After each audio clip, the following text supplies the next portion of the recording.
গ্রেপ্তার করা হয়েছিল। পরবর্তী ক্ষেত্রে জামিন পান, কিন্তু পরবর্তী ক্ষেত্রে একাধিক জায়গায় তখন তল্লাশি করা হয়েছিল। প্রসন্ন কুমার রায়ের বাড়িতে তল্লাশি করা হয়েছিল এবং সেখান থেকে একাধিক নথি উদ্ধার হয়েছিল।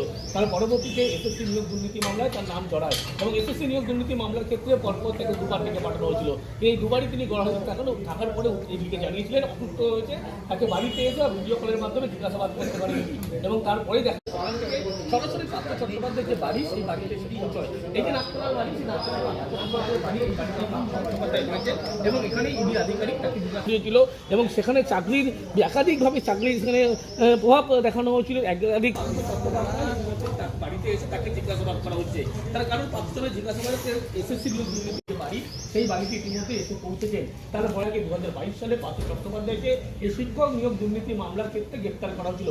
পরবর্তী ক্ষেত্রে জামিন পান, কিন্তু পরবর্তী ক্ষেত্রে একাধিক জায়গায় তখন তল্লাশি করা হয়েছিল। প্রসন্ন কুমার রায়ের বাড়িতে তল্লাশি করা হয়েছিল এবং সেখান থেকে একাধিক নথি উদ্ধার হয়েছিল। তার পরবর্তীতে এসএসসি নিয়োগ দুর্নীতি মামলায় তার নাম জড়ায় এবং এসএসসি নিয়োগ দুর্নীতি মামলার ক্ষেত্রে পরপর তাকে দুবার থেকে পাঠানো হয়েছিল। এই দুবারই তিনি গড়হাজির দুর্নীতি মামলায় তার নাম জড়ায় এবং এসএসসি নিয়োগ দুর্নীতি মামলার ক্ষেত্রে পরপর তাকে দুবার থেকে পাঠানো হয়েছিল। এই দুবারই তিনি গড়হাজির থাকার পরে এদিকে জানিয়েছিলেন অসুস্থ হয়েছে, তাকে বাড়িতে এসে ভিডিও কলের মাধ্যমে জিজ্ঞাসাবাদ করতে পারেন এবং তারপরে দেখা যায় আজকে ইডির পক্ষ থেকে 3টি টিম তারা বিভিন্ন যেমন রওনা দেয় এবং নাগতলার এই যে পার্থ চট্টোপাধ্যায়ের বাড়ি, সেই বাড়িতে ইতিমধ্যে এসেছে এবং সেখানে জিজ্ঞাসাবাদ করা হচ্ছে পার্থ চট্টোপাধ্যায়কে। সরাসরি পার্থ চট্টোপাধ্যায়ের যে বাড়ি, সেই বাড়িতে এসে পৌঁছয়। এই যে নাগতলার বাড়ি, সেই নাগতলার পার্থ চট্টোপাধ্যায়ের বাড়ি, এই বাড়িতে পার্থ চট্টোপাধ্যায় রয়েছে এবং এখানে ইডি আধিকারিক তাকে জিজ্ঞাসা হয়েছিল এবং সেখানে চাকরির একাধিকভাবে চাকরির সেখানে প্রভাব দেখানো হয়েছিল। একাধিক বাড়িতে এসে তাকে জিজ্ঞাসাবাদ করা হচ্ছে। তার কারণ পাঁচজনের জিজ্ঞাসাবাদে এসএসসি নিয়োগ দুর্নীতিতে গ্রেপ্তার করা হয়েছিল। পরবর্তী ক্ষেত্রে জামিন পান, কিন্তু পরবর্তী ক্ষেত্রে একাধিক জায়গায় তখন তল্লাশি করা হয়েছিল। প্রসন্ন কুমার রায়ের বাড়িতে তল্লাশি করা হয়েছিল এবং সেখান থেকে একাধিক নথি উদ্ধার হয়েছিল। তার পরবর্তীতে এসএসসি নিয়োগ দুর্নীতি মামলায় তার নাম জড়ায় এবং এসএসসি নিয়োগ দুর্নীতি মামলার ক্ষেত্রে পরপর তাকে দুবার থেকে পাঠানো হয়েছিল।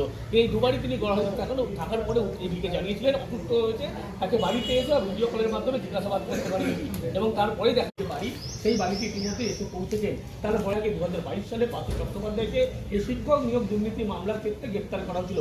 পরবর্তী ক্ষেত্রে জামিন পান, কিন্তু পরবর্তী ক্ষেত্রে একাধিক জায়গায় তখন তল্লাশি করা হয়েছিল। প্রসন্ন কুমার রায়ের বাড়িতে তল্লাশি করা হয়েছিল এবং সেখান থেকে একাধিক নথি উদ্ধার হয়েছিল।